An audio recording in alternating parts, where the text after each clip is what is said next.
Welcome, everyone. Welcome to another episode of On the Air with Tim and Ken. Ken, it's good to see you. Tim, great to be back for another episode. Great. We get as always a few things, a lot of exciting stuff going on. Um, I want to give before we get into the material, I want to just give a couple of quick shout outs to some of our viewers and subscribers and thank all of them.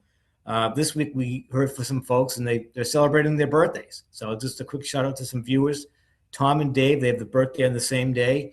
And I think one of our younger viewers, John, is celebrating his third birthday this week. So congratulations to everybody. Have a good week. And Happy birthday to everybody out there. Yes. and you may have a few shout outs. I want to thank the viewers. Yeah, I want to thank the viewers, everybody that's watching. We're really enjoying doing this. And I think we've got a lot of good stuff to talk about tonight. Yeah, and before we get into the material again, just a quick disclaimer: we're going to do our best to keep it all above board. And again, don't rely on what we say or don't say. Just have fun and relax. And we do appreciate your input. And we do have a lot of topics that we want to get to. We're getting a little bit behind, but we do like your suggestions also and your input. So feel free to reach out to us. Absolutely. All right. So what we're going to kick off, we're going to recap the Super Bowl because that was a big event. Put a bow on that for the NFL for a few months, and then we'll get into a little bit of the Olympics because that's finishing up today. Very exciting. And then Ken is going to hit my button and get my blood pressure boiling with the NBA, and he's got some great material on that, and we'll get into that. And that'll be primarily what we get into, and then we get a few things to preview for the next couple of episodes. But let me kick it off, Ken. Super Bowl was a couple of weeks ago. I thought it was going to be a lot closer game. I was rooting for my home team, obviously. Seattle was a much better team. Both teams were well coached, great defenses on both sides. It was good to see a good, clean game. Seattle won fair and square. They were going to win that game. But what I thought was interesting and kind of a sad thing was CBS Sports did this ranking, and they used the criteria of how you rank the 60 Super Bowls and basically level of excitement and things like that. And they used some criteria. How competitive was the game throughout? Memorable plays, performances, and historical impact. Now, out of the 60 played Super Bowls, this one ranked 53 out of 60. So if you're a neutral fan or a fan, but these weren't your teams, pretty not dynamic. And I have to agree with that. Hopefully things will improve. It wasn't overly competitive, had its moments, but it didn't hit that criteria. But to put it in perspective, the least competitive game or the lackluster game, number 60, was the 2001 Ravens 35, Giants 7. Just trying to irritate the Giants fans because they've irritated me for a long time, and that's fair. But the number one most exciting game, at least in their ranking, the 1991 Giants 20 and the Bills were 19, 20 to 19, 1991. Actually, Whitney Houston sang the national anthem at that game, so quite an event. But what was also interesting about that was the famous wide right game on the game-winning field goal by Scott Norwood that he missed from Buffalo. So then that's where I was going to go because what happened then? The Bills went on to lose the next 3 Super Bowls. So that was quite a stretch of losses there, and haven't been back since.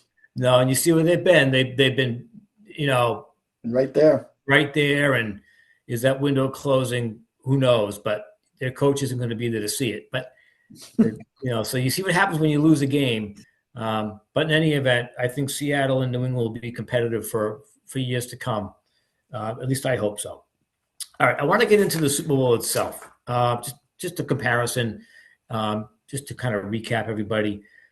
The focus at the start of the game is the defenses, but obviously the starting quarterbacks. Sam Darnold, he was decent. Didn't have to be spectacular, but he didn't mess anything up. He was 19 out of 38, 202 yards, no interceptions. Key statistic if you ask me. Drake May, on the other hand, 27 out of 43 for 295 yards. A lot of that was in the fourth quarter, or most of it was, so it's a little bit deceiving. But again, 2 interceptions. That's a big number. Another big number, he was sacked 6 times. The pressure on him was phenomenal. What I really enjoyed seeing on this game, even though it was a loss for my Patriots, was that our running back was MVP, Kenneth Walker. We hadn't seen that in 28 years. kind of Wow. an old-fashioned football game. Defense, He was running. good. Yeah, He was good. he was, and he had that long one called back. I know. He had 27 carries for 135 yards, and he had a long break for a touchdown called back on an offensive penalty. So he heck of a game for him. I like to see somebody other than the quarterbacks get the MVP. I'm fine with the defensive game. To me, that's just exciting. I know generally fans want to see 38 to 35 or something like that, and I get it. And that's fun too.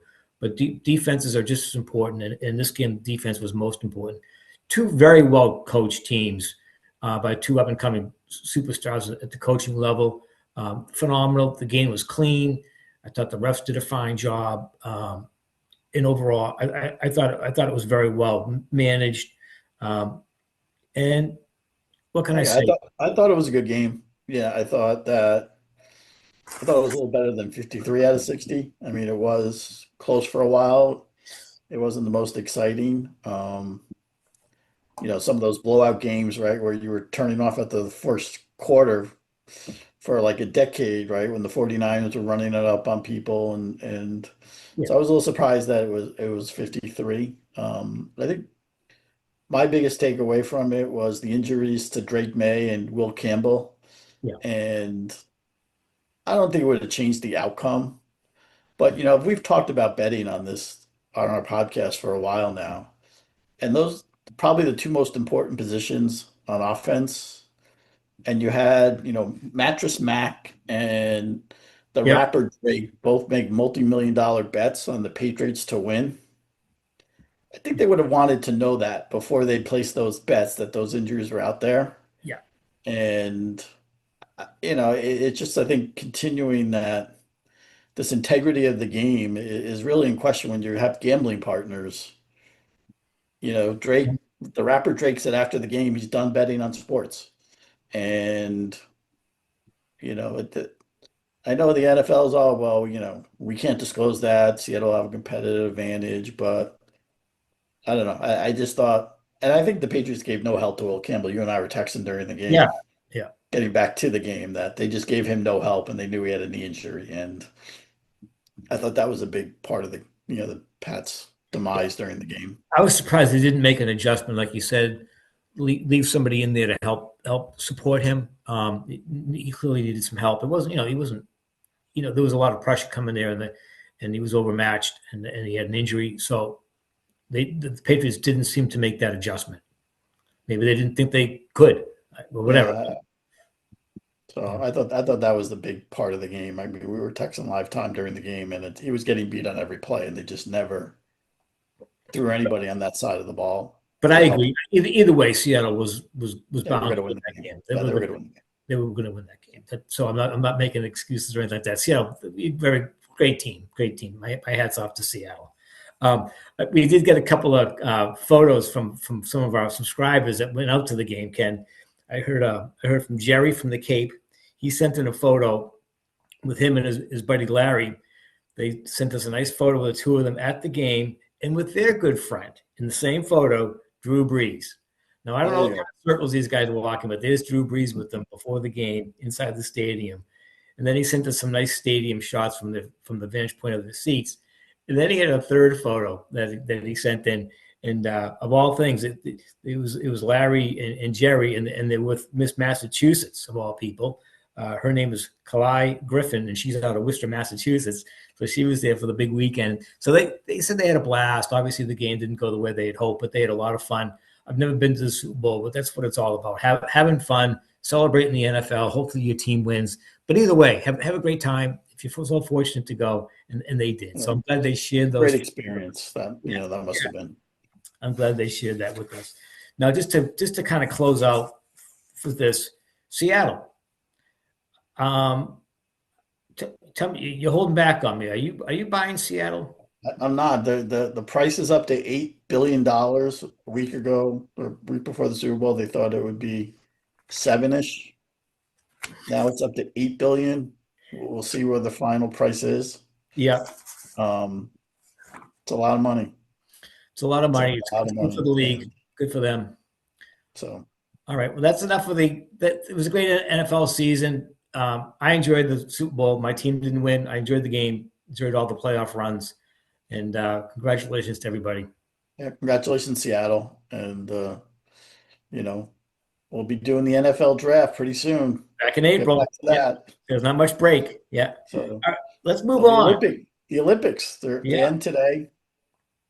You know, you and I both we're filming this on Sunday after the Olympic men's hockey team won the U.S. gold. we'll get into that in a second. I Yeah, wanted to give it was such an exciting game, but before we get to the game itself, I wanted to give an overview on my medal count's going to be off a little bit because the games is just winding up.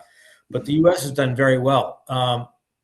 They have 33 medals as of the time we're taping this: 12 gold, 12 silver, and 9 bronze. That's the most they've ever had in the Winter Olympics. They're in second place in the medal count. They probably won't get to first because Norway has 41 medals, 18 gold, 12 silver, and 11 bronze. The Netherlands are 3 at 20. So the U.S. has been well represented, and especially with that win today with the U.S. men's team beating the Canadian hockey team. Phenomenal game. I mean, from great start to game. finish. I mean, overtime win. Yeah, It was great for it was great for the NHL. It was great for the sport. It was great for the Olympics. It showed a lot. We talked a lot about the rink prior to this, and it kind of ties into Gary Bettman was not going to let the NHL go if that thing wasn't safe, and clearly it was safe. He wasn't out there pounding his chest. He just did the right thing throughout. he always does. And you know, like him or not like him, he always does the right thing for his sport. You know, it was just it was a great game and a great, you know, gold medal round. You know, the round, the play ice hockey in general, with the NHL playoffs coming up in another month or so. This is what they hoped for. This is what they needed to get that push to get fans worldwide to watch because it's the most exporting, it's the most exciting sporting event to go watch live. If you've been fortunate to go to any NHL games, it is the best sport to watch live and in person. And anytime there's an ice hockey and sudden death, you know, Phenomenal. you can't move away. You can't move away because it can end just like that. And it did tonight. And I'm exhausted after watching that. It was yeah, fantastic. It was that fantastic, and it was. So it was great, and it just phenomenal stuff. And there's no controversy in the game. It was a clean game. There weren't any bad calls. No controversy. Unlike of all the sports that I didn't really know much about, and I still don't, that created all the controversy in the Olympics, curling. Now, curling seemed to be on one of the networks 24/7, but of all the events with curling, I never thought there'd be so much hoopla. Canada won the gold in some of the curling events, and after they were accused of a double touch on the stone, once you push it past the hog line, a little touch, and they said, well, Sweden, you illegally videoed that and blah blah blah. It got into a big thing. I didn't follow it all, but I never thought curling was going to be set off World War III. But it may have. Maybe it put it on the map. I don't know. But I it, didn't I anticipate. heard the stories. It's crazy. It did seem to take maybe one of those sports that was on every time you turn the TV on. Yeah. So, but you know, poor Lindsey Vaughn, right? Like, you Oh yeah. know, Yeah. she wiped out. Yeah. She's had a bunch of surgeries, and but what a great attitude! Like she doesn't, you know, she embraced Mm-hmm. taking a chance with a bum leg. She's taken a lot of criticism, and she's like, I went for it, you know, and she has had she hasn't complained at all. No. And people have criticized her for trying to ski on a bed. It's not like she took somebody out and ruined their chances, you know. So, you know, you just wish these players, you know, the speed that they travel at and how I just, you know, you hope she recovers. She's had, I think, 4 or 5 surgeries, but she has no regrets. And, you know, just what an inspirational person to me. And Yeah, she didn't hold so, back. She gave it her best effort. She didn't try to do otherwise, and it didn't work out for her. But like you said, she's not complaining. So again, congratulations for the effort. That's all he can hope for in something and like she didn't that. hurt anybody else. And, you know, it's not like she took somebody else out and ruined their chance. And Yep. so, No, I agree. And then the top medal winner Johansson Hasflet Kladbaum, Norwegian, 6 gold medals in cross country. Unbelievable. On the U.S. side, we had 41-year-old in women's monobob. Like that's like the bobsled for one person. Hmm. Elena Myers Taylor. So congratulations to her. 41 years old. She wins the gold. Fantastic story there. And I can't find the gentleman's name. There was a gentleman. I think he's German. Forgive me, I don't have his name. He's a ski jumper. You know those crazy folks that ski jump, and he's done well. But what's amazing, he's got a fear of heights, and this is what you do. He's overcome that. He works with that, and he's successful at that level. So just an incredible Beautiful. story. That's a, Those things are so inspirational. Maybe these people are not so just motivated, but it helps others in life, lessons and things like that. And I think that's just as important as winning or not losing. It's competing at a high level with dedication and all the talent and devotion you put into these things. So congratulations to everybody. I thought it was I thought it was really neat Olympics. that's You know, great. Yeah. it was pretty well presented for me. I mean, I didn't watch every minute of it. What I did watch, I enjoyed, and broke up my winter. We're sitting here this afternoon, and we got a blizzard rolling in about 6 hours. So it's still winter up here, but it broke up the winter months for us up here in the Northeast. So it was a blast. It was a blast. So before we get to NBA, Tim, Yeah. I got a story for you. I don't know if you've heard this. Two Georgia football players were arrested for speeding 40 minutes apart for going over 100 miles an hour in separate vehicles. Now, there's no confirmation that their excuse was they didn't want to be late for class, but Uh, you know, no, they so misdemeanors, but 100 miles an hour, as long as no one got and hurt, they're lucky. nobody got hurt. But Hopefully, they learn. I won't be surprised if the defense is they didn't want to be late to miss class. So Yeah, they want to be there. They want to get to the. They had to get to the library, get to class. All of yeah, the. they had to Yeah, get so. I'm sure that they can try that defense. See how it goes. Maybe the judge will say that's fine. I'll tell you what. I'll make sure you're not late for class. You're going to be in the classroom for 6 consecutive months without leaving. That's There you part of go. it. If they want Yeah, to put that defense up, I'd help them that way. Then they have to use some of that NIL money for legal fees. yeah, they can have food delivered to the classroom. They'll sit there for the whole semester and never leave. But I'm not the judge on that case. If that's their defense, I'd accept it and I'd look at it that way. All right, Ken, let's move on. This is the NBA. You're really going to hit a nerve with me, but let's get going on it. All right. Walk through kind of the historical part over the last 3 to 6 months of where the NBA started with tanking, what the comments were, and walk us through a little bit up to more recent times. Okay. So, why this subject is coming up now is there's been a lot on this in the last 10 days. And it started with, the NBA commissioner fining Utah 500,000 and Indiana 100,000 for sitting healthy players. So Mhm. for tanking, for draft picks. Then in the All-Star event, the commissioner came out and said, well, tanking has been worse this year than we have seen in recent memories.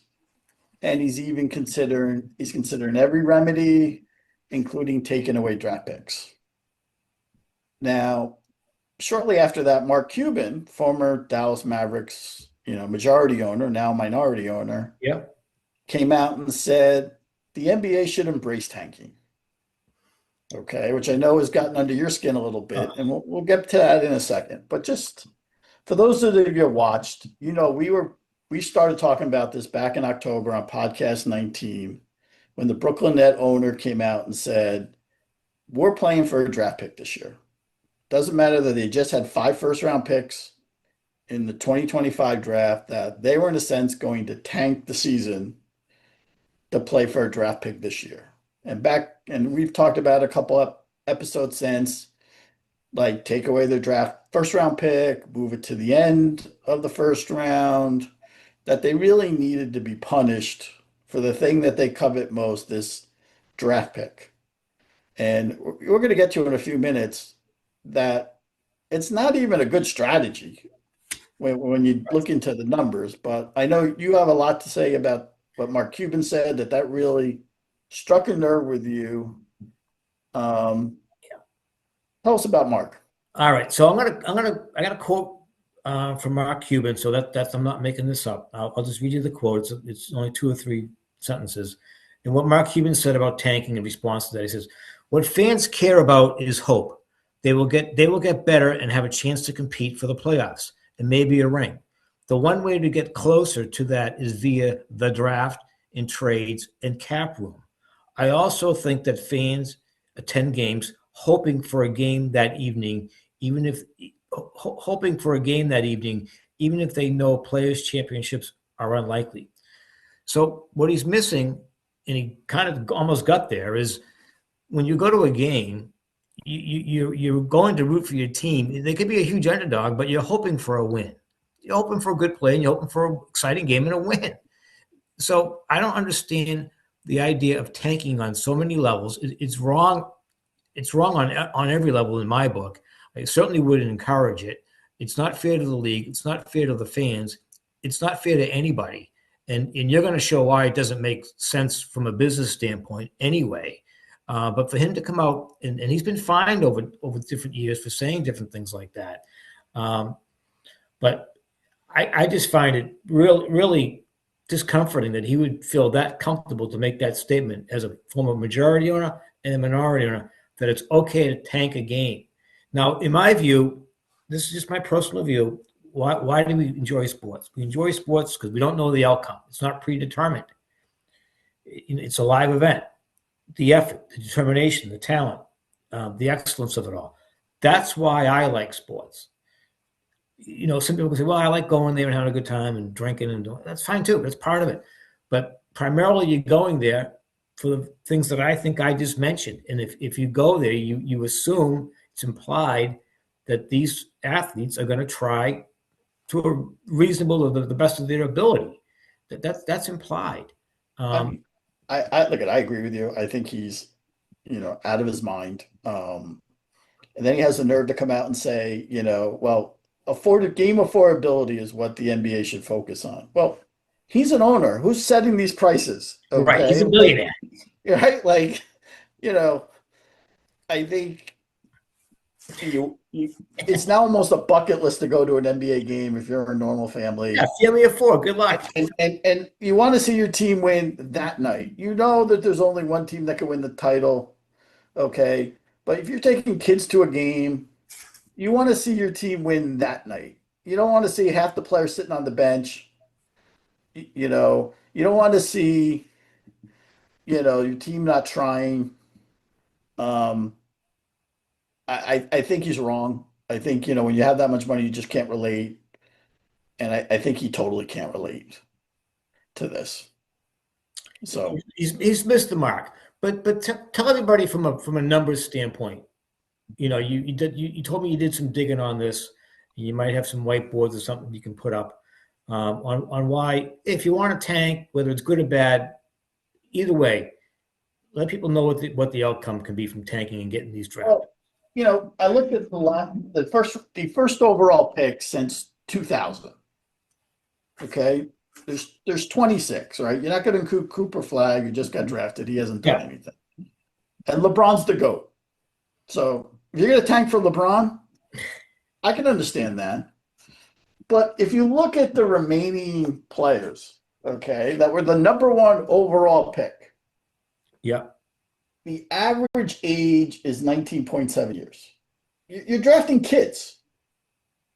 Yeah. The last player drafted over 21 was Yao Ming back in 2002. They don't even stay on the court, okay? They played a combined 219 seasons, and in only 16 of those seasons did somebody play every game. So they're not even coming to work every day. Mm-hmm. The average number of games played per season is 55. And the only player from 2000 to 2018 to play the entire time for one team is Yao Ming. Wow. And these are supposed to be the guys that you're giving up your season for and are can't miss, right? We'll take it a step further. Of the 24, 5 have won NBA titles. 3 were on a team with LeBron, and 2 were on a team with Steph Curry. So they didn't even win it by themselves. Right. You had to get to a team with LeBron or a team with Steph Curry. And of the 24 guys, only 3 of them were all NBA first team. And only 1 was a league MVP. So this is what you're trying to convince people, that you're have to give up your season and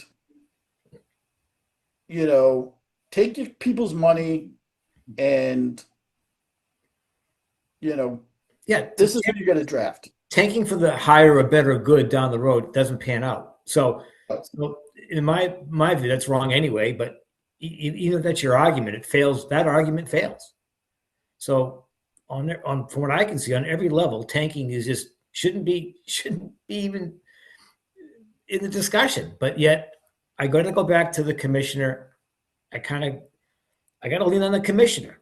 We just saw what happened with the U.S. Olympics, NHL. We got 2 different commissioners. I don't know if you want to comment on that, Ken, between Bettman and Silver, but I don't know either of these gentlemen. But there's been long history with both. What are your thoughts? Would Bettman handle this different? I honestly don't think he does. I think he's trying to put a Band-Aid on it right now, like he did with the gambling probe back in October, and hoping the narrative changes. I don't think he's strong enough. I mean, the commissioner reports is an employee of the owners. Yeah. And, he did work for David Stern, and David Stern is widely considered, one of the strongest and best commissioners in sports history. I don't think he's tough enough. I think, when you look at somebody like Gary Bettman, who convinced owners to cancel a whole season back in 2004, 2005, that he would be the one strong enough. I think when Mark Cuban challenged Adam Silver and kind of said, drop it, Mark Cuban wasn't afraid of any repercussions coming back from, Commissioner Silver. They've leaked some stuff in the last couple of days of stuff that may happen in September or October when the season starts. You have a third of the season left now. Why aren't you doing something now to address this problem? I think he's just in over his head. The money talks, the owners pay, and the owners aren't going to allow anything that they don't approve of. So I think it's not going to change, really. I mean, some of the suggestions out there are Band-Aids. We're on something that requires a tourniquet. Yeah, I've read a few of them. They don't really address the issue. They just kind of smooth things over a little bit. They don't say stop tanking. They say, well, if you do it, we're going to do this in the draft. We're going to do this. Yeah. I mean, there's a third of the season left now. Do something now.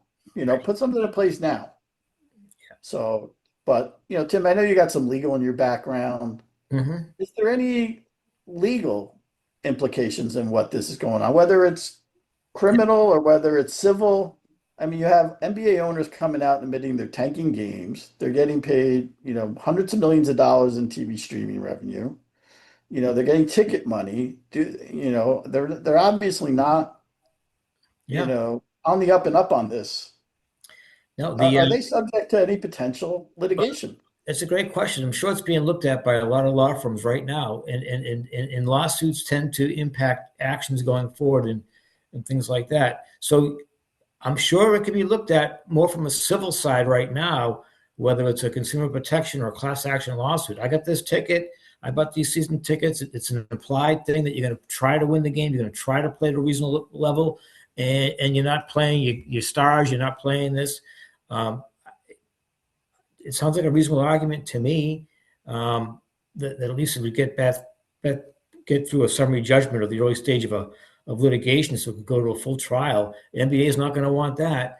And then you couple that with things you touched on earlier with gambling and gambling partners, that gets really dynamic when because you might be crossing lines on criminal things. Tanking, what's the difference between tanking and fixing a game? I don't know. I mean, I was wondering, right? Like you had an NBA player arrested back in October for, you know, not trying to score enough points to win a bet. And so he took the under. And now you have NBA owners admitting they're tanking games, losing games intentionally to try and improve their draft status. And, I think the other thing is, they talk about this, oh, I'll trade you a number one pick, but not if it's better, not if it's between 1 and 8, right? So, Tim, I'm going to send you a pick, but if it's between 1 and 8, you can't have it. Right. And then I do everything I can to lose, which is easier than winning, so that I don't have to give you something, right? Like, could an NBA team actually sue another NBA team to say, you're not trying, like you're stealing from me. We had an agreement and you're not honoring your rent. Right. It's implied that you're going to put out a reasonable effort to win these games, and if you're not doing it, I think you open yourself up to a lot of exposure. At least by opening yourself up. That's not where you want to be. It's not a good message for the fans. What's the fan supposed to do? Go to the game. I know my team's tanking. Am I supposed to boo if they hit a 3-pointer? What does Mark Cuban want the fan to do? Just hang in there. We're going to get a draft pick. Well, as Ken shows, that doesn't really matter. It doesn't very rarely will it pan out unless you have LeBron or Steph Curry. Good luck. It doesn't pan out. So try to win the games. You're losing your integrity. Once you've lost that, you've lost the league. It's just not what you want to teach young people or anybody about life. Go out there and tank it. That will help you more. It's not fair to the fans. It's not fair to the other teams. The idea is if you have an inferior team, they have a better opportunity for a higher draft pick. Now you're hurting those inferior teams. You're hurting your fans. You're hurting your own team morale. Your team, you may have players that have contracts that say, if I get so many wins or get the championship, I get a bonus. Well, where are they supposed to be on this? So you sign them with that. That's another whole thing you could sue on. So it's just the wrong way to go down the path. And if Mark Cuban wants to support it, he knows better than me. He's an owner. He's a billionaire. He knows better than me, but it's not what I would advise him to do. But he's done very well at it. And are you gonna win? You're gonna fire your coach for winning too many games? Yeah, I mean, like, yeah. Right. I was trying to think of an analogy, like in another sport or another industry, and I think the only thing I could think of was, could you imagine buying tickets to a Taylor Swift concert, and she comes out and sits in a chair and then just plays her music on like an audio. And that's what you're sitting there watching, like a tape of her music. She'll be there, but she's just going to sit down. She's not going to perform, and she's not giving any money back. Like, could you imagine the outrage on that? Like, it's crazy. Like, that these owners expect to get these hundreds of millions, and people are giving it to them, I guess. So, who's the fool? Right. It's going to implode. It's just not. It's all about integrity. And it's the wrong way to go. It's like buying a company and saying, I'm going to bankrupt it. Why? Just because if I go bankrupt, I get rid of all these debts. They don't start off that way, but sometimes they get that way. But that, again, that's not within a league status and things like that. It's a little bit different when you have a league and you're supposed to support the bigger structure of the league. So if you want to if you don't want to have any integrity, you're dragging down the entire league. And there's league agreements between the ownership, and they have to stand up to that level. If they're not doing it. A lot of it, the commissioner's wishy-washy. He's got people pulling at him in all directions. So until the fans get in there with the lawsuits, that might change it. The threat of a lawsuit. DOJ, Yeah. That's subpoenaing people. I'll leave you with this one last thought. The guy that's considered the consensus number one pick in the upcoming draft is from Kansas. He's missed 11 out of 27 games due to injury. Wow. He can't even play 35 games. The seasons are 35 to 40 games. He can't even play that. And you're going to draft him first and put your whole stock in $1 billion company into a guy that can't stay on the court. Probably a $10 billion company, right? Could be 15 guys that coach a basketball, and that's $10 billion today. It's amazing. It's a great league. It's great talent. So we don't want to see it ruined, folks. That's why we go on this stuff. We don't want to see it ruin the integrity. We want to see good effort. Let the better teams win, and the younger teams still have their chance to rebuild. They certainly will. They'll get better draft picks, and they'll have that, and they can work harder and get GMs or ownership, whatever they need. So it comes from the top down. You can't encourage tanking, and you can't look the other way. March Madness is coming up. It's one of the most exciting times of the year, and Yeah, they care and they try. They're they not can, tanking. and that's why we watch They it. care and they try. They leave it all out there. It's a lot of fun. Ken, before we And sign off, I gotta share this with you. It's getting back to the NBA and LeBron and so forth. I didn't realize this, but it's true. In the basketball world, LeBron James and Tim have something in common. Neither one of us have ever competed in the slam dunk competition. So we have the same number of wins in that also. perfect. So there you go. I have something in common with LeBron when it comes to basketball. So I know we got some great stories coming up in the next Yeah, couple episodes. The LA Dodgers have made a mess of the MLB as it comes to business, and you're already yeah. starting to hear 2027 lockout. So we'll get into that. We're gonna get into that. Um, We got the Savannah Banana Baseball is going to a 14 league. We'll see how that works out. yeah, and then we'll have Um, we'll have WNBA updates, and then we're getting into PGA the Tour and, PGA and Tour's got a lot going on. We didn't get into it tonight, but we'll have that next time. And then we'll get Tiger said he hasn't ruled out, the Masters this year. yeah. Let's see whether he's healthy enough. So But there's a lot coming up too as the calendar's going to turn to March pretty soon.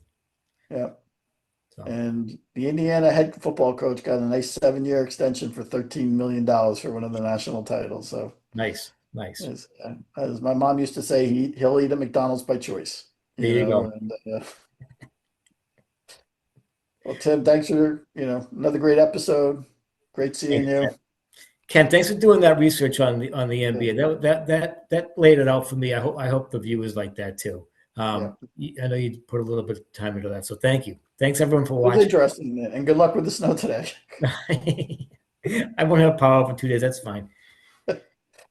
Goodbye, everybody. Thank you for watching, and don't forget to check X Tim Kent podcast. Send us, don't forget to subscribe, like, let your friends know, your family, Yeah, make your employees watch, your dog. We don't care. there you go.